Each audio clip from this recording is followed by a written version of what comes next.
நம் யாவரும் கண்களை மூடி ஆண்டவரை நோக்கி நாம் ஜெபம் செய்வோம். கர்த்தர் இந்த மாதத்தினுடைய இந்த 2வது ஞாயிறு ஆராதனையினுடைய வேளையை கர்த்தர் நமக்கு ஆசீர்வதித்து தரும்படியாக, ஒருவேளை இந்த அசாதாரணமான சூழ்நிலையில ஆலயத்தினுடைய விசுவாச குடும்பங்களை அழைத்து நாம் ஆராதிக்க முடியாவிட்டாலும் ஒரு சிலராக நாம் கூடி தேவனை ஆராதிக்கவும், அநேகர் இந்த வாட்ஸ்அப்பின் வழியாக இறை செய்தியை கேட்கவும் கற்றுக் கொடுத்திருக்கிற இந்த நல்ல வாய்ப்புக்காக ஆண்டவருக்கு நன்றி சொல்லுவோம். தொடர்ந்து இந்த ஆராதனை வேளையை கர்த்தர் ஆசீர்வதிக்கும்படி யாராவது ஒருவர் நீங்கள் ஜெபிக்கும்படி உங்களை அன்போடு கூட நான் அழைக்கின்றேன். யாராவது ஒருவர் இந்த ஆராதனைக்காக ஜெபிக்கும்படி அன்போடு கூட அழைக்கின்றேன்.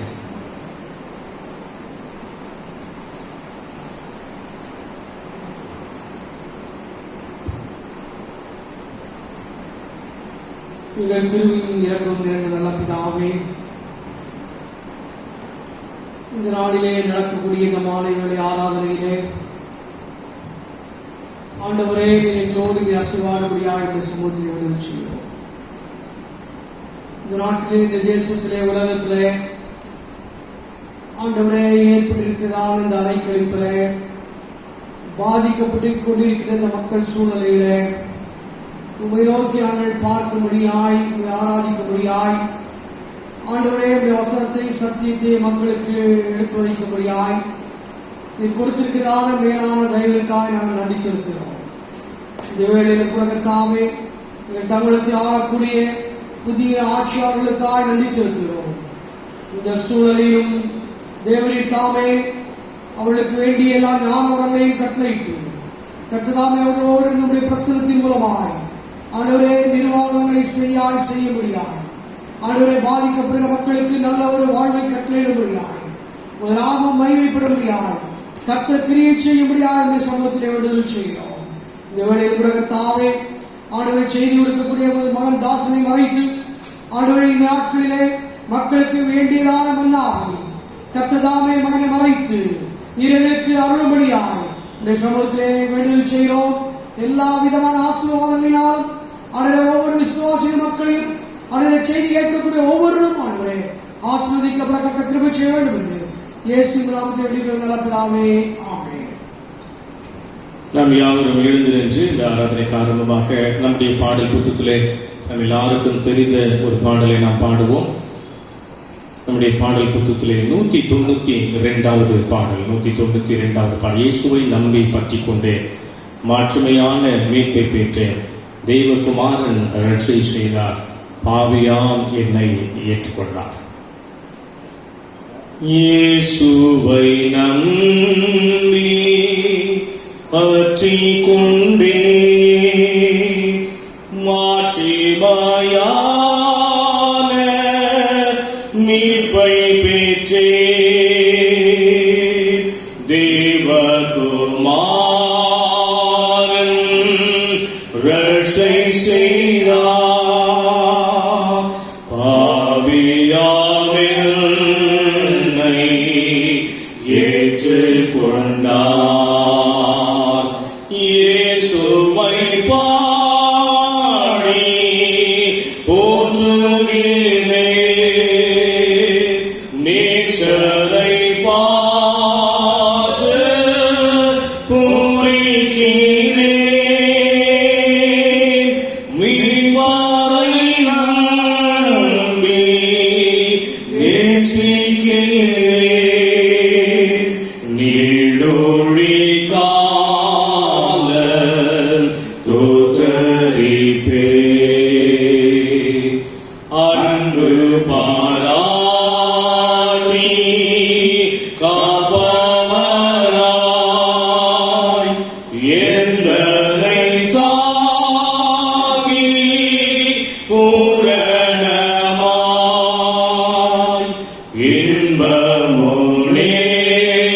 இன்பமுனேகாம் ஊட்டுகிறார்,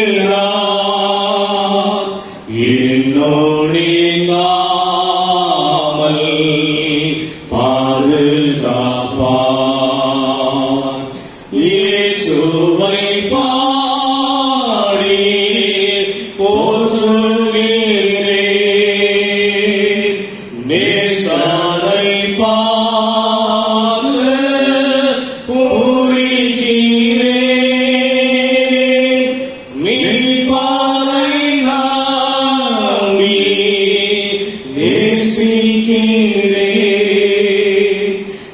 நீடொழி காலம் தோத்தரிப்பே சமாதானம் ரம்மியமும் தூய தேவாவி வல்லமையும் புண்ணியநாத தந்துவிட்டார் விண்ணீரும் சேர்ந்து வாழ செய்வார். இயேசுவை பாடி போற்றுகிறேன்,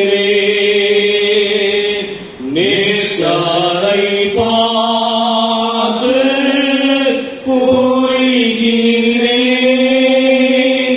மீட்பரை நம்பி நேசிக்கிறேன்.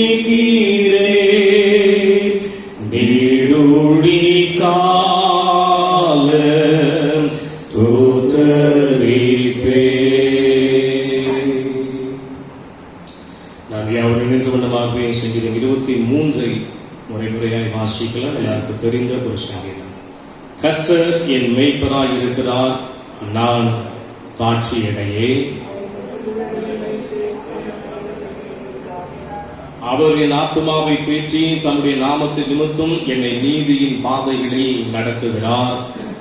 நான் மரண இருளை பள்ளத்தாக்கில் நடந்தாலும் பொல்லாப்புக்கு பயப்படேன், தேவரீர் என்னோடு கூட இருக்கிறீர், ஒரு கோலும் ஒரு தடியும் என்னை தேற்றும். என் சத்துருளுக்கு முன்பாக நீர் எனக்கு ஒரு பந்தியை ஆயத்தப்படுத்தி என் தலையை எண்ணெயால் அபிஷேகம் பண்ணுகிறீர், என் பாத்திரம் நிரம்பி வழிகிறது.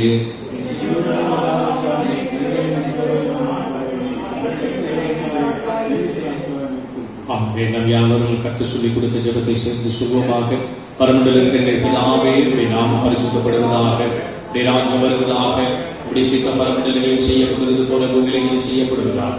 எங்களுக்கு வேண்டிய ஆகாரத்தை தார், எங்களுக்கு விரோதமாய் குற்றம் செய்கிற நாங்கள் மன்னிக்கிறது போல எங்கள் குற்றங்களை எங்களுக்கு மன்னி, எங்களை சோதனைக்கு பிரவேசிக்க பண்ணாமல் தீர்மானித்து செய்யும் ராட்சியம் வல்லமை என்றும் முடிவே. ஆமே. உட்கார்ந்து.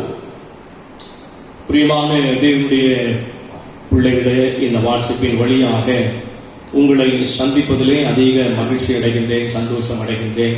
ஒருவேளை இந்த நாளிலே, இந்த காலங்களிலே தேவனுடைய ஆலயத்தை துறந்து நாம் ஆண்டவரை ஆராதிக்க முடியாத ஒரு சூழல் இருந்தாலும், இந்த வாட்ஸ்அப்பின் வழியாக உங்களை தொடர்பு கொண்டு ஆண்டவருடைய இறை வார்த்தைகளை உங்களுக்கு பகிர்ந்து கொடுக்கும்படி கற்றுக் கொடுத்த கிருபைகளுக்காக ஆண்டவருக்கு நான் நன்றி சொல்கிறேன்.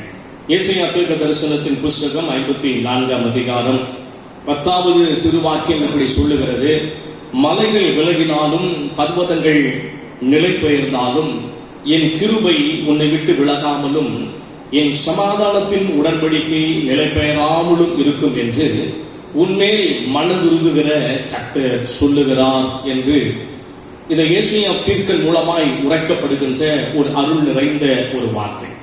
மலைகள் விலகினாலும் பர்வதங்கள் நிலை பெயர்ந்தாலும் தேவனுடைய கிருபை நம்மை விட்டு விலகாது என்று நம் மீது மனதுருகக்கூடிய ஒரு ஆண்டவர் உரைக்கிறதாக இந்த தீர்க்கன் எழுதுகின்றார். இன்றைக்கு இப்படிப்பட்ட அசாதாரணமான சூழ்நிலையிலே நாம் நிற்பதும் நிர்மூலமாகாதிருப்பதும் தேவனுடைய கிருபை என்று எழுதப்பட்டிருக்கிறதை போல, அந்த கிருபையை தேவனாகிய கர்த்தர் நம்மை விட்டு விலகுவதில்லை என்று மனதுருக்கம் உள்ள ஒரு ஆண்டவர் சொல்லுகிறதாக சொல்லப்பட்டிருக்கிறது. நாம் ஆராதிக்கக்கூடிய ஒரு ஆண்டவர், அவர் மனதுருக்கம் உள்ள ஒரு ஆண்டவர், அவர் இரக்கம் நிறைந்திருக்கிற ஒரு ஆண்டவர், அவர் தயவு நிறைந்திருக்கிற ஒரு தேவன் என்று சொல்லப்பட்டிருக்கிறார். வேதாகமத்திலே அநேக இடங்களிலே தேவனாகிய கர்த்தர் மனதுருக்கத்தோடு கூட தம்முடைய ஜனங்களை சந்தித்ததை நாம் பார்க்கின்றோம். மத்தேயு எழுதின சுவிசேஷம் 14ஆம் அதிகாரம் 14வது வசனத்தை நீங்கள் வாசிக்கும் பொழுது, இன்னும் 9ஆம் அதிகாரம் 36வது திருவாக்கியத்தை வாசிக்கின்ற பொழுதும், அவர் திரளான ஜனங்களை கண்ட பொழுது அவர் மீது மனதுருகினார் என்று வேதம் சொல்லுகிறது.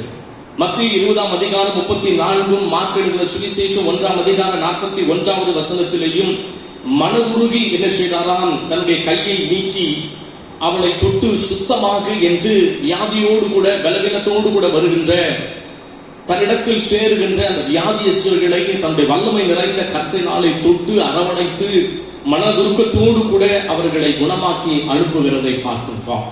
இன்னும் லூக்கா எழுதின சுவிசேஷம் 7ஆம் அதிகாரம் 13வது வசனத்திலே தன்னுடைய மகனை இழக்க கொடுத்த ஒரு தாயானவள் அழுது கொண்டு நிற்கின்ற பொழுது அந்த தாயை பார்த்து ஏன் அழுகின்றாய் என்று கண்ணீரோடு கூட இருக்கக்கூடிய அந்த தாயின் கண்ணீரை துடைத்து மரித்து போன அவனுடைய மகனை உயிரோடு கூட எழுப்புகின்ற ஒரு நிகழ்வை நாம் வாசிக்க முடிகிறது.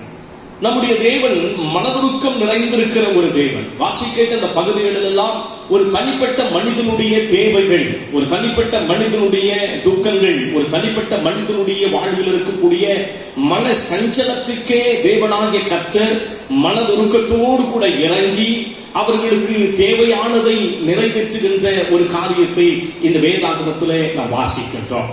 என் அன்பு சகோதரனே, என் அன்பு சகோதரியே, வேதம் சொல்லுகிறதை போல தேவன் மனதுருக்கம் உள்ள ஒரு ஆண்டவர், இரக்கம் நிறைந்திருக்கிற ஒரு ஆண்டவர். அவர் எப்பொழுதும் கோபம் கொள்ளுகிற ஒரு தேவன் அல்ல.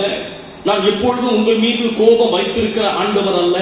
நான் உங்கள் மீது எப்பொழுதும் கோபம் வைத்திருப்பேனே, ஆனால் நான் உண்டு பண்ணின அந்த ஆத்மா சோர்ந்து போகுமே என்று நம்மை குறித்து ஒரு பரிதபிக்கக்கூடிய ஒரு ஆண்டவராக தேவன் இருக்கிறார். வேதாகமத்திலே நாம் வாசிக்கின்ற பொழுது ஓசியா 11:8 எப்ராயிமே, நான் உன்னை எப்படி கைவிடுவேன், உன்னை எப்படி நான் ஒப்பு கொடுப்பேன், என் இருதயம் எனக்குள் குழம்புகிறது, என் பரிதாபங்கள் ஏகமாய் பொங்குகிறது என்று சொல்லப்பட்டிருக்கிறார். தேவனுடைய பரிதாபங்கள், தேவனுடைய மனதுருக்கங்கள், தேவனுடைய இரக்கங்கள் இன்றைக்கும் நமக்கு இருக்கிறது. ஏசாயா 63ஆம் அதிகாரம் 9வது வசனத்திலேயும் அன்பின் நிமித்தமும் தமது பரிதாபத்தின் நிமித்தமும் அவர்களை மீட்டு பூர்வ நாட்களில் எல்லாம் அவர்களை சுமந்து வந்தார் என்று சொல்லப்பட்டிருக்கிறார்.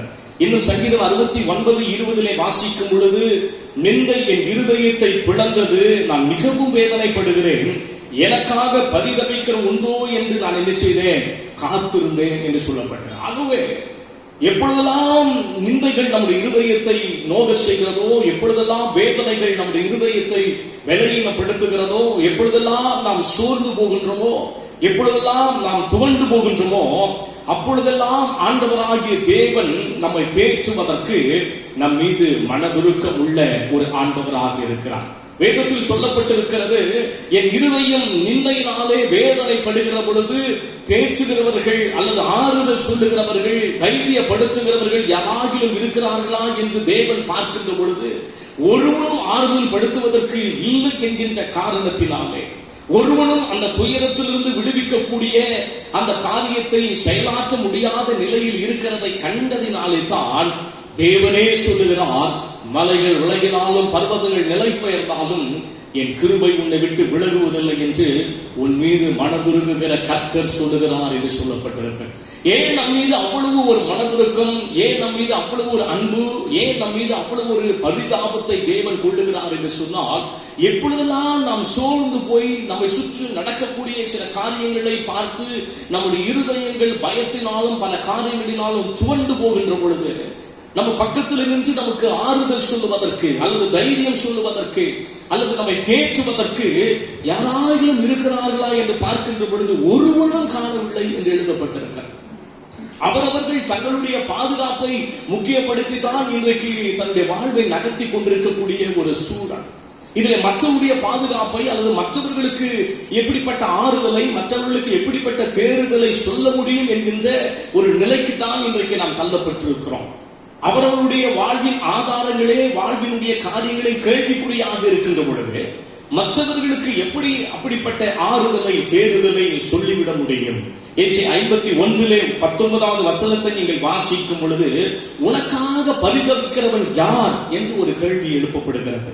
உனக்காக பரிதபிக்கக்கூடியவர்கள் அல்லது உனக்காக ஆறுதல் சொல்லுகிறவர்கள் யாரை கொண்டு உனக்கு ஆறுதல் சொல்லுவேன் என்று ஆண்டவர் கேட்கிறார். ஆண்டவரும் தேடி பார்க்கிறார்கள். இப்படிப்பட்ட சூழ்நிலையில ஜனங்கள் வேதனைப்படுகின்ற பொழுது, ஜனங்கள் துக்கத்தில் இருக்கின்ற பொழுது, ஆங்காங்கே துயரமான சம்பவங்கள் நடக்கும் பொழுது யார் ஆறுதல் சொல்லுவார்கள், யார் இதை தேற்றுவார்கள், யார் இந்த காரியத்தை செயலாற்றுவார்கள், யார் என்னுடைய ஜனத்திற்கு பக்கபலமாக இருப்பார்கள் என்று தேவன் தேடி பார்க்கின்ற பொழுது, ஐயோ ஒருவனும் காணவில்லையே என்கிற அந்த அங்கலாய்ப்பு தான் தேவனுடைய மனதுருக்கத்திற்கு காரணமாக இருக்கிறார். அவர் தேடி பார்க்கின்ற பொழுது ஒருவனும் அங்கே இல்லை. எரேமியா தீர்க்கதரிசன புஸ்தகம் 15:5 வாசிக்கும் பொழுது, எருசலேமே, யார் உன் மீது இரக்கம் காட்டுவார்கள்? யார் உன் மீது மனதுருகுவார்கள்? உன்னிடத்தில் திரும்பி உன் சுக செய்தியை விசாரிக்கிறவர் யார் என்று கேட்கப்பட்டிருக்க. இன்றைக்கு சுக செய்தி நம்ம விசாரிக்க முடியாத நிலைக்கு இன்றைக்கு நம்முடைய சமுதாயம், நம்முடைய தேசம், நம்முடைய பட்டணம், நம்முடைய கிராமங்கள் இன்றைக்கு அந்த நிலைக்கு தள்ளப்பட்டிருக்கிறார். யார் விசாரிக்க போகிறார்கள்? என் அன்பு சகோதரனே, அப்படிப்பட்ட அந்த விசாரிப்பின் காரியம் இன்றைக்கு இல்லாததினாலே தான் ஆண்டவர் சொல்லுகிறார், நானே உனக்கு மனதுருகுவேன், நானே உனக்கு இரக்கம் பாராட்டுவேன், என் அன்பின் நிமித்தம் நானே உனக்காக பரிதாபம் கொள்ளுகின்ற ஒரு தேவன். நன்றாய் கவனிங்கள், நம்முடைய தேவன் எப்பொழுதுமே மனதார நமக்கு தீங்கு செய்கிற ஒரு ஆண்டவர் அல்ல. அவர் நமக்கு தீங்கு செய்கிற ஒரு தேவனும் அல்ல என்று சொல்லப்பட்டிருக்கு. நாம் செய்யக்கூடிய சில காரியங்களினாலே தான் இமைப்பொழுது ஏற்பட்ட அந்த கோபத்தினாலே தேவன் ஒருவேளை நம்மை கடிந்து கொண்டாலும் அதே தேவன் மனதுருகினால் தான் நம்முடைய காயங்களை, நம்முடைய இருதயத்தின் வேதனைகளை அவர் நீக்க முடியும். யோபு பக்தன் சொல்லுகிறார், அவர் காயப்படுத்தி காயத்தை கட்டுகிறவர் என்று சொல்றார். ஒரு கை அடிக்கிறது, இன்னொரு கை என்ன செய்கிறது? நம்மை அரவணைக்கிறதாக இருக்கிறது என்று சொல்லப்பட்டிருக்கிறது. இந்த காலகட்டங்களில் என் அன்பு சகோதரனே, என் அன்பு சகோதரியே, தேவனாகிய கர்த்தர் மனதுருக்கம் கொள்ளாமல், தேவனாகிய கர்த்தர் இரக்கம் காண்பியாமல், நமக்கு மனதுருக்கம் கொண்டு, நம்ம மீது பரிதாபம் கொண்டு, நம் மீது அன்பு வைத்து நம்மை விசாரிக்கிறதற்கு, நம்மை தேற்றுவதற்கு, நம்மை உயிர்ப்பிக்கிறதற்கு இந்த உலகத்தில் யாரும் கிடையாது. தேவனாகிய கர்த்தர் ஒருவர் தான் அந்த மனதுருக்கத்தை காண்பிக்கிற ஒரு தேவன். அந்த தேவன் இரக்கம் பாராட்டினால்தான் இப்படிப்பட்ட சூழ்நிலையில் இருந்து நாம் என்ன செய்ய முடியும்? விடுதலையாகி கடந்து வர முடியும். 3 காரியத்திற்கு மிக முக்கியமாக தேவனுடைய மனதுருக்கம் தேவைப்படுகிறது. அதை மாத்திரம் நான் சொல்லி கடந்து போக விரும்புகிறேன். முதலாவது, எந்த காரியத்திற்காக தேவன் மனதுருக வேண்டும், அல்லது எந்த காரியத்திற்கு தேவன் இரக்கம் பாராட்ட வேண்டும்? வேதத்தில் வாசிக்கும் பொழுது யோனாவின் புஸ்தகம் 4ஆம் அதிகாரம் 11வது வசனத்தை வாசிக்கும் பொழுது ஆண்டவர் சொல்லுகிறார், 120,000 பேர் இருக்கக்கூடிய இந்த பட்டணத்திற்கு நான் பரிதபியாமல் இருப்பேனோ என்று ஆண்டவர் சொல்லுகிறார். முதலாவது, தேவனாகிய கர்த்தர் நம்முடைய தேசத்தின் மீது அவர் மனதுருக்கம் கொள்ளுகிற ஒரு தேவனாக இருக்க வேண்டும். நம்முடைய தேசத்திற்காக பரிதபிக்கக்கூடிய ஒரு தேவனாய் அவர் இருக்க வேண்டும். வேதம் சொல்லி, ஒரு தனிப்பட்ட மனிதனுடைய துக்கத்திற்காக அல்ல, ஒரு தனிப்பட்ட மனிதனுடைய தேவைக்காக அல்ல, ஒரு தனிப்பட்ட மனிதனுடைய அவருடைய இருதயத்தின் வாஞ்சைகளுக்காக மாத்திரம் மனதுருக்கம் கொள்ளுகிறார் அல்ல, நம்முடைய தேசத்தின் மீது அவர் மனதுருக்கம் கொள்ளும் பொழுதுதான் இந்த அசாதாரணமான சூழ்நிலைகள் மாறும் என்று எழுதப்பட்டிருக்கிறார். மார்க் எழுதின சுவிசேஷம் 8:2 வாசிக்கும் பொழுது ஆண்டு சொல்லுகிறார், நான் ஜனங்களுக்காக பரிதபிக்கிறேன் என்று அவர் எழுதப்பட்டிருக்கிறார். ஜனங்கள் படுகிற அந்த துன்பங்கள், ஜனங்கள் படுகிற அந்த வேதனைகள், ஜனங்கள் படுகிற அந்த காரியங்களை கண்டு அந்த ஜனங்களுக்காக நான் என்ன செய்கிறேன்? பரிதபிக்கிறேன் என்று சொல்லப்பட்டது. 1 ராஜாக்களின் புஸ்தகம் 8ஆம் அதிகாரம் 38வது வசனத்தை வாசிக்கும் பொழுது, இருதயத்திலே மனுஷன் படுகிற அந்த வாதையை நினைத்து உணர்ந்து அவன் தேவ சமூகத்திற்கு வரும் பொழுது மனதுருக்கம் கொள்ளுகிற ஒரு ஆண்டவராக அவர் இருக்கிறார். ஆண்டவர் தான் தேசத்திற்கு மனதுருக்கம் கொள்ள வேண்டும். அவர் தேசத்தின் மீது கடாட்சியம் வைக்க வேண்டும். அவர் தேசத்திற்கு இறங்கினால்தான் இந்த தேசத்தில், இந்த பட்டணத்தில் இருக்கக்கூடிய இந்த காரியங்கள் என்ன செய்ய முடியும்? மாற்றப்பட முடியும். நியாயாதிபதிகளின் புஸ்தகம் 10ஆம் அதிகாரம் 16வது வசனத்தை வாசிக்கும் பொழுது வேதம் சொல்லுகிறது, ஏன் இப்படிப்பட்ட காரியம் தேசத்தில் இப்படிப்பட்ட கொடிய காரியங்கள் நடப்பதற்கு காரணம் என ஒரே ஒரு காரணத்தை தான் சொல்லப்பட்டிருக்கிறது வேதாகமத்தில். என்ன காரணம் என்று சொன்னால், அந்நிய தேவர்களை தங்கள் நடுவிலிருந்து விலக்கிவிட்டு கர்த்தருக்கு என்ன செய்தார்களாம்? ஆராதனை செய்ய வந்தார்கள்.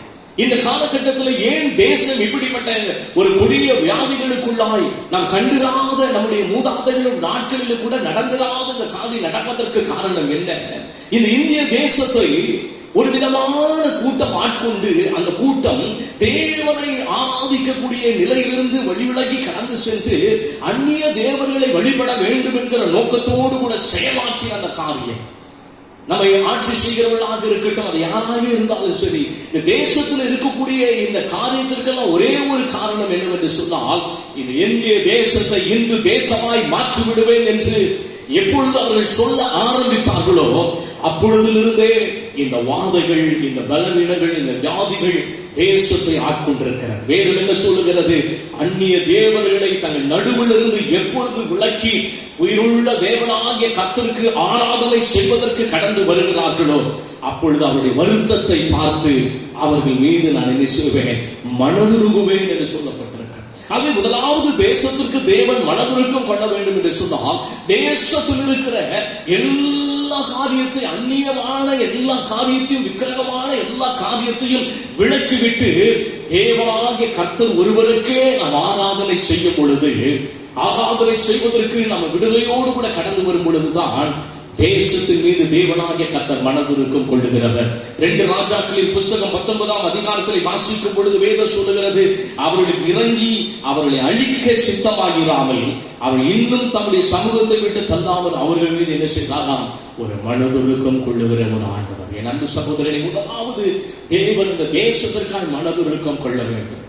1,20,000 பேர் இருக்கக்கூடிய அந்த நினைவே பட்டணத்திற்கு தேவன் பரிதாபம் கொண்டு, இரக்கம் கொண்டு, மனதுருக்கம் கொண்டு அந்த தேசத்தை அழிக்காமல் இருந்தார் என்று சொன்னால், அந்த தேசத்தில் இருக்கிற எல்லா ஜனங்களும் தேவனை தேடி தேவனை ஆராதித்தார்கள் என்று சொல்லப்பட்டிருக்கிறார். அதே முதலாவது காரியம், தேசத்தில் இருக்கிற எல்லா தேவனுக்கு பிரியமில்லாத விக்கிரகத்தின் கோட்டைகள் எப்பொழுது தகர்க்கப்படுகிறதோ, விக்கிரகத்தினுடைய ஆதிக்கங்கள் எப்பொழுது தகர்க்கப்படுகிறதோ, விக்கிரக ஆராதனையினுடைய அந்த செயல்பாடுகள் மாற்றப்படுகிறதோ அப்பொழுது தேவன் தேசத்திற்காய் மனதுருக்கம் கொண்டு தேசத்தில் இருக்கிற வாதைகளை நினைப்பார். முதலாவது நாம் ஜெபிக்க வேண்டிய ஒரு காரியம், ஆண்டவரே எங்கள் பட்டணத்திற்கு, எங்கள் கிராமத்திற்கு, எங்கள் தேசத்திற்கு நீங்கள் மனதுருக்கம் செய்யுங்கள் என்று சொல்லி. 2வது, யாருக்கு ஆண்டவர் மனதுருக்கம் செய்ய வேண்டும் என்று நாம் விரும்ப வேண்டும் என்று சொல்லப்பட்டிருக்கிறது, தேவனுடைய ஆலயத்திற்கு தேவன் மனதுருக்கம் கொள்ள வேண்டும். தேவனுடைய ஆலயத்திற்கு மனதுருக்கம் கொள்ள வேண்டும் என்று சொல்லப்பட்டு 2 நாளாகமத்தின் புஸ்தகம் 7ஆம் அதிகாரம் 20-21வது வசனத்திலே சாலமோன் கட்டின தேவாலயத்தின் மீது அவன் இப்படிப்பட்ட ஒரு ஜெபத்தை ஜெபிக்கிறான். இந்த ஆலயத்திற்கு இப்படி செய்தது என்ன என்று பிரஜாதிகள் எல்லாரும் என்ன செய்தார்களாம்? அந்த ஆலயத்தை பார்க்கும் பொழுது வேதனைப்பட்டார்கள். ஏன் தெரியுமா? அந்த ஆலயத்தில் ஆராதனை நடைபெற முடியாமல், அந்த ஆலயத்தில் தேவனை ஆராதிக்க முடியாமல் ஆண்டவர் சொல்லுகிறார், அந்த ஆலயத்தை நான் என் சமூகத்தை விட்டு தள்ளி விட்டேன் என்று சொல்லப்பட்டது. இந்த தேசத்தில் இருக்கிற இந்த ஆலயங்கள் எல்லாம் இன்றைக்கு மூடப்பட்டிருக்கிறது. 2வது, ஆண்டவர் தேசத்தின் மீது மாத்திரமல்ல, தேவனுடைய ஆலயத்தின் மீது ஒரு மனதுருக்கம் கொள்ள வேண்டும். தேவனுடைய ஆலயத்தை திறந்து வழிபடுவதற்கு தேவனுடைய மனதுருக்கம் அவசியம். தேவன் அதை விரும்பினால்தான் நாம் திறந்து தேவனை ஜனங்களோடு கூட ஆராதிக்க முடியும். 2வது காரியம், தேவன் தம்முடைய ஆலயத்திற்கு என்ன செய்ய வேண்டுமா? மனதுருக்கம் கொள்ள வேண்டும். 1 ராஜாக்கள் 8:38 ஆண்டவர் சொல்லுகிறார், இருதயத்தில் இருக்கக்கூடிய அந்த வாதையை உணர்ந்து இந்த ஆலயத்திற்கு நேராக உம்மை நோக்கி கூப்பிடும் பொழுது அந்த ஜெபத்தை கேட்டு அந்த ஆலயத்திற்கு இரக்கம் பாராட்டுவீர் என்று சொல்லப்பட்டிருக்கிறது. அன்பு சகோதரனே, சகோதரியே, முதலாவது தேவனாகிய கர்த்தர் தேசத்திற்கு வைராக்கியம் கொள்ள வேண்டும். எப்பொழுது தேசத்திற்கு வைராக்கியம் கொள்ளுவார்? தேசத்தில் இருக்கிற எல்லா அந்நிய காரியங்கள், விக்கிரகத்தின் காரியங்கள் எப்பொழுது மாற்றப்பட்டு தேவ ஜனங்கள் தேவனை விடுதலையோடு கூட ஆராதிக்கக்கூடிய சூழல் உண்டாகிறதோ அப்பொழுது இந்த வாதுகள் நிறுத்தப்படும், தேவன் மனதுருக்கம் கொள்ளுவார். 2வது, தேவனுடைய ஆலயத்தின் பேரிலே தேவன் என்ன செய்ய வேண்டும்? மனதுருக்கம் கொள்ளணும். ஆண்டவரே, எங்கள் ஆலயங்களெல்லாம் கூட்டப்பட்டிருக்கிறது, மகிமையாய் இருந்த ஆலயம் இன்றைக்கு மகிமை இழந்திருக்கிறது, மகிமையாய் ஆரவாரத்தோடு கூட இருந்த ஆலயங்கள் எல்லாம் இன்றைக்கு அமைதல் நிறைந்ததாய் காணப்படுகிறது. என் தேவாலயத்திற்கு நீங்கள் என்ன செய்ய? மனதுருக்கம் கொள்ளுங்கள் என்று நாம் செபிக்க வேண்டும். 3வது, கடைசியாய் ஒரு காரியத்திற்காய் செபிக்க வேண்டும். எதற்காக தேவன் மனதுருக்கம் கொள்ள வேண்டும்? தேவ ஊழியர்களுக்கு மனதுருக்கம் கொள்ள வேண்டும். வேதம் சொல்லுகிறது, சங்கீதம் 135:14 வாசிக்கும் பொழுது, நியாயத்தை விசாரித்து ஊழியக்காரர் மீது பரிதாபம் கொள்ளுகிற ஒரு ஆண்டவர் என்று சொல்லப்பட்ட உபாகமத்தின் புஸ்தகம் 32:36 வாசிக்கும் பொழுது, தேவன் தம்முடைய ஊழியக்காரர் மீது என்ன செய்வாராம்? பரிதாபம் கொள்ளுகிற ஒரு ஆண்டவர். எப்படி யோசித்து பாருங்க. 3வது, தேவன் தேவ ஊழியர்களுக்காய் பரிதாபம் கொள்ள வேண்டும். தேவ ஊழியர்களுக்காய் அவர் மனதுருக வேண்டும். இன்றைக்கு தேவ ஊழியர்கள் எல்லாம் தேவனை ஆராதிக்க முடியாதபடி, ஊழியம் செய்ய முடியாதபடி, கர்த்தருடைய வார்த்தைகளை பிரசித்தம் பண்ண முடியாதபடிக்கு இன்றைக்கு சிறை இருப்பின் காலங்களில் இருக்கிறதை போல முடக்கப்பட்டிருக்கிறார்கள். இந்த வியாதியின் தாக்கம் சாதாரண மனிதனிலிருந்து பெரிய மனிதன் வரைக்கும் அது தேவனுடைய ஊழியக்காரனாக இருந்தாலும் சரி, அந்த ஊழியக்காரனை கூட இன்றைக்கு தாக்கி விடுகிறது. தேவன் என் பட்சத்தில் இருக்கிறார், தேவன் என் கூட இருக்கிறார், ஆகவே என்னை ஒன்று அணுக முடியாது என்பதாக மாத்திரமல்ல, ஆண்டவர் மனதுருக்கம் கொண்டால்தான், ஆண்டவர் ஊழியக்காரர்கள் மீது மனதுருக்கம் கொண்டால்தான் அந்த காரியங்கள் மாற்றப்படும். ஆகவே மூன்றாவது நாம் ஜெபிக்க வேண்டிய ஒரு காரியம், ஆண்டவர் எங்கள் ஊழியக்காரர்களுக்காய் நீ மனதுருக்கம் கொள்ள. ஏன் ஊழியக்காரர்களுக்காய் மனதுருக்கம் கொள்ள வேண்டும்? யாத்ரா 32:14 வாசிக்கும்படி சொல்லப்பட்டிருக்கிறது. ஆண்டவரே, ஆபிரகாமின் நிமித்தம், ஈசாக்கின் நிமித்தம், யாக்கோபின் நிமித்தம் நீ உடன்படிக்கை பண்ணி இருக்கிறீரே, அந்த உடன்படிக்கையை நினைத்து இந்த தேசத்திற்கு நீங்கள் என்ன செய்யுங்க, சேமத்தை கட்டளையிடுங்கள் என்று மோசே கெஞ்சி பிரார்த்தித்தான். ஏனது ஊழியக்காரருக்காய் பரிதாபம் கொள்ள, ஏனது ஊழியக்காரர்களுக்காய் மனதுருக்கம் கொள்ள வேண்டும்? அவர்கள் கெஞ்சி பிரார்த்திக்கிறவர்களாய், செபிக்கிறவர்களாய் இருக்கும் பொழுது தேவன் அந்த ஊழியக்காரர்களுக்காய் பரிதாபம் கொள்ளுகிற ஒரு தேவன். 3 காரியம் சொல்ல, தேவன் மனதுருக்கம் நிறைந்த ஒரு ஆண்டவர். எதற்காய் மனதுருக்கம் கொள்ள? முதலாவது தேசத்திற்காய் அவர் மனதுருக்கம் கொள்ள வேண்டும். எப்பொழுது அந்த தேசத்திற்கு மனதுருக்கம் கொள்ளுவார்? தேசத்தில் இருக்கிற எல்லா காரியங்கள் மாற்றப்படும் பொழுது அந்த வாதைகள் நிறுத்தப்படும். இரண்டாவது, எப்பொழுது யாருக்காக ஆண்டவர் மனதுருக்கம் கொள்ள வேண்டும்?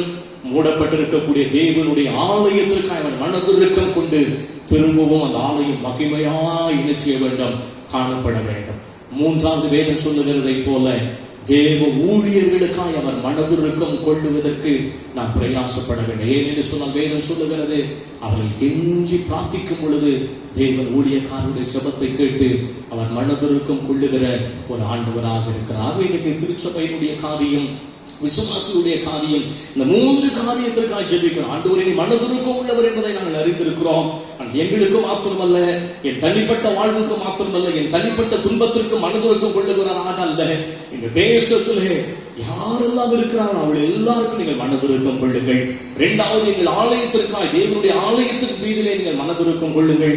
மூன்றாவது, தேவ ஊழியருக்காய் நீ மனதுருக்கம் கொள்ளும் பொழுதுதான் தேசத்தில் இந்த விடுதலையின் வாழ்வை நாங்கள் அனுபவிக்க முடியும்.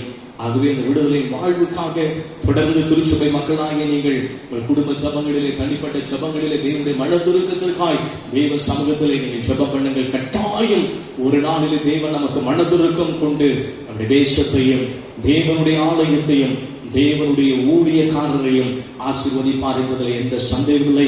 கர்த்தர் அப்படிப்பட்ட கிருபைகளை, ஆசீர்வாதங்களை தருவாராக. வருகிற நாட்களிலே இந்த ஊரடங்கின் பொழுது நீங்கள் பத்திரமா இருங்கள். அவசியமற்ற நேரங்களிலே, அலுவல்களிலே நீங்கள் சிக்கிக்கொள்ளாதபடிக்கு இல்லத்திலே தரித்திருந்து உங்களை நீங்கள் பத்திரமாய் பாதுகாத்துக் கொள்ளும்படி என் சார்பாக, திருச்சபையின் மூப்பர்கள் சார்பாக உங்களை நாங்கள் கேட்டுக்கொள்கிறோம். மாத்திரமல்ல, நாளை தினத்தில் 9 மணியிலிருந்து ஒரு 11 மணி வரைக்கும் நாளைக்கு லாக்டவுன் இல்லாததினாலே நம்முடைய ஆலயம் திறந்திருக்கும். ஜெபிக்க வாஞ்சை உள்ளவர்கள் நீங்கள் வந்து ஜெபித்து கடந்து போகலாம். ஆராதனை நடைபெறாது. நீங்கள் ஜெபிக்கிறவர்கள் மாத்திரம் ஆலயம் நாளைக்கு 9 to 11 மணி வரைக்கும் ஜெபிக்கும். தனித்தனியே வந்து நீங்கள் ஜெபித்து கடந்து போகலாம். உடைய தசம பாகங்கள் என்னமாய் இருக்கக்கூடிய காணிக்கைகள் செலுத்துவது என்று சொன்னாலும் நீங்கள் நாளை தினத்திலே நீங்கள் ஆலயத்தில் வந்து படைக்க வேண்டும் என்று விரும்புகிறவர்கள் நீங்கள் வந்து படைக்கலாம். கர்த்தர் உங்களை பாதுகாத்து வழி நடத்துவாராக. கண்களை மூடி ஆண்டவரை நோக்கி நாம் ஜெபம் செய்வோம். எங்களை அதிகமாக நேசித்து வழி நடத்துகின்ற எங்கள் நல்ல ஆண்டவரே, ஆசீர்வதிக்கப்பட்டதான இந்த நல்ல வேளைக்காக நன்றி சொல்லுகிறோம். மலைகள் விளைகிறாலும், பர்வதங்கள் நிலை பெயர்ந்தாலும் என் கிருபை உன்னை விட்டு விலகாது என்று எங்கள் மீது மனதுருகுகிற ஒரு கர்த்தர் நீர் சொல்லுகிறீர் என்று வேதம் சொல்லுகிறது. அப்பா, ஆமாண்டவரே, நீர் எங்கள் மீது மனதுருக்கம் உள்ள ஒரு ஆண்டவர், எங்கள் மீது இரக்கமுள்ள ஒரு தேவன், எங்களுக்காக பரிதபிக்கக்கூடிய ஒரு ஆண்டவர். நாங்கள் படுகிற வேதனைகள், நாங்கள் படுகிற துன்பங்கள், நாங்கள் படுகிற கஷ்டங்களை பார்த்து அகமகிழ்கிற ஒரு தேவன் அல்லப்பா. எங்கள் துக்கங்களிலே பங்கு கொள்ளுகிற ஒரு ஆண்டவர்.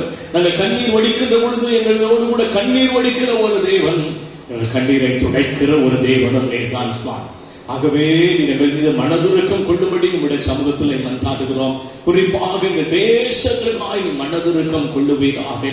ஒருவேளை இந்த தேசத்தில் கடந்த நாட்களிலே நடந்த சில காரியங்கள் நிமித்தம் உடைய கோபம் பற்றி எரிந்து இந்த தேசத்தின் மீது இவ்வளவு பெரிய ஒரு அழிவும் நாசமும் ஏற்படுத்தக்கூடிய இந்த வியாதிகள் கடந்து வந்திருந்தாலும் தேவனுடைய ஜனங்கள் உம்மை நோக்கி கூப்பிடும் பொழுது தேவனுடைய ஜனங்கள் நிமித்தமா அந்த தேசத்தின் மீது மனதுருக்கம் கொண்டு அந்த தேசத்தில் இருக்கிற வாதைகளை நிறுத்துகிற ஒரு தேவனாக இருக்கிறீர். நீ மனதுருக்கம் கொண்டால்தான் இந்த தேசத்தில் இந்த வாதைகள் நிறுத்த முடியும் என்று சொல்லப்பட்டிருக்கிறது. ஆகவே எங்கள் தேசத்தில், எங்கள் பட்டணத்திற்காக, எங்கள் இந்திய தேசத்திற்காக, எங்கள் தமிழ்நாட்டிற்காக, சென்னை பட்டணத்திற்காக நீ மனதுருக்கம் கொள்ளும்படி உடைய சமூகத்திலே நாங்கள் மன்றாடுகிறப்பா, நீ இரக்கம் பாராட்டுவீனாக. மாத்திரமல்ல எங்கள் தேவனுடைய ஆலயத்திற்காக நீ மனதுருக்கம் கொள்ளுவீனாக. எத்தனை மகிமையான ஒரு ஆலயமாக இருந்தது, எத்தனை திரளான ஜனங்கள் ஆராதிக்கிற ஒரு ஸ்தலமாக இருந்தது. இன்றைக்கு அநேக ஆலயங்கள் கூட்டப்பட்டும் தேவனுடைய மகிமை இழந்தும் காணப்படுகிறது. அப்பா, நீ இரக்கம் பாராட்டி தேவ ஆலயத்திற்காக மனதுருக்கம் கொண்டு திரும்பவும் ஆலயத்தின் வாசல்கள் திறந்து வைத்து தேவ ஜனங்கள் வந்து ஆராதிக்கிற ஒரு கிருபையை தரும்படியாக நாங்கள் ஜெபிக்கிறோம். மாத்திரமல்ல ஆண்டவரே, தேவ ஊழியக்காரர்களுக்காக நீ மனதுருக்கம் கொள்ளுகிற ஒரு தேவன் என்று சொல்லப்பட்டிருக்கிறது. தேவனுடைய ஊழியக்காரரை சுகத்தை விரும்புகிற ஒரு ஆண்டவராக இருக்கிறீரே. ஆம் ஆண்டவரே, தேவனுடைய ஊழியக்காரர்கள் திறப்பில் நின்று கெஞ்சி தேசத்திற்காய் தேவனுடைய ஆலயத்திற்காய் ஜெபிக்கும் பொழுது நீர் அவர்களுக்காய் மனதுருக்கம் கொண்டு அவர்களை ரட்சிக்கிற ஒரு தேவனாய் இருக்கிறேன். அப்படி போல ஊழியக்காரர்களை எல்லாரையும் நீர் ஆசீர்வதிக்கிற ஒவ்வொரு ஊழியக்காரரும் ஆண்டவரே, இப்படிப்பட்ட சூழ்நிலையிலே ஆண்டவரே அவர்கள் வைராக்கியத்தோடு கூட தேவ சமூகத்தில் ஜெபிக்கிற மோசேயின் ஆவியை தரும்படியாக ஜெபிக்கிறோம். கெஞ்சி பிரார்த்திக்கிற அந்த கிருபைகளை வல்லமைகளை தரும்படியாக உடைய சமூகத்தில் நாங்கள் மன்றாடுகிறப்பா. எங்கள் திருச்சபை மக்களை ஆசீர்வதியும், குடும்பங்களை ஆசீர்வதியும், நீ பத்திரமாய் பாதுகாத்து நடத்தும் சுவாமி. திருமணம் வைக்கப்பட்டிருக்கிற பிள்ளைகளை கண்ணோக்கி பாரும். இந்த லாக்டவுனில் எப்படிப்பட்ட சூழ்நிலைகள் இருக்கிறதோ தெரியவில்லை, எல்லாவற்றையும் நீர் ஆசீர்வாதமாக்கி தரும்படியாக உடைய கரத்திலே வந்தால் வயோதிபர்கள், சிறு பிள்ளைகள், பெண்கள் ஒவ்வொருவரையும் நீ பாதுகாத்து நடத்துவீராக. பெரிய காரியங்களை, அற்புதங்களை, அதிசயங்களை செய்ய மாட்டவரே உடைய கரத்தில் எல்லாவற்றையும் நாங்கள் அர்ப்பணிக்கின்றோம். இயேசுவின் நாமத்தில் ஜெபிக்கிறோம் நல்ல பிதாவே, ஆமென். நம்முடைய கர்த்தராகிய இயேசு கிறிஸ்துவின் கிருபை, பிதாவாகிய தேவனுடைய அன்பும், தூயாவியானவருடைய அன்பின் வழிநடத்தலும் ஆசீர்வாதமும் சமாதானமும், விசேஷமாக தேவனுடைய இரக்கமும் மனதுருக்கமும் எங்கள் தேசத்திற்கும், எங்கள் சபைகளுக்கும், தேவ ஊழியக்காரர்களுக்கும், தேவ ஜனத்திற்கும் இன்றைக்கும் என்றைக்கும் சதா காலங்களிலும் உண்டாயிருப்பதாக. ஆமென். என் ஆத்துமாவே கர்த்தரை ஸ்தோத்திரி, என் முழு உலகமே உடைய பரிசுத்த நாமத்தை ஸ்தோத்திரி. என் ஆத்துமாவே கர்த்தரை ஸ்தோத்திரி, அவர் செய்த சகல உபகாரங்களையும் மறவாதே. ஆமென். சமாதானத்தோட போய் வாருங்கள். கர்த்தர் உங்களோடு கூட இருப்பாரா.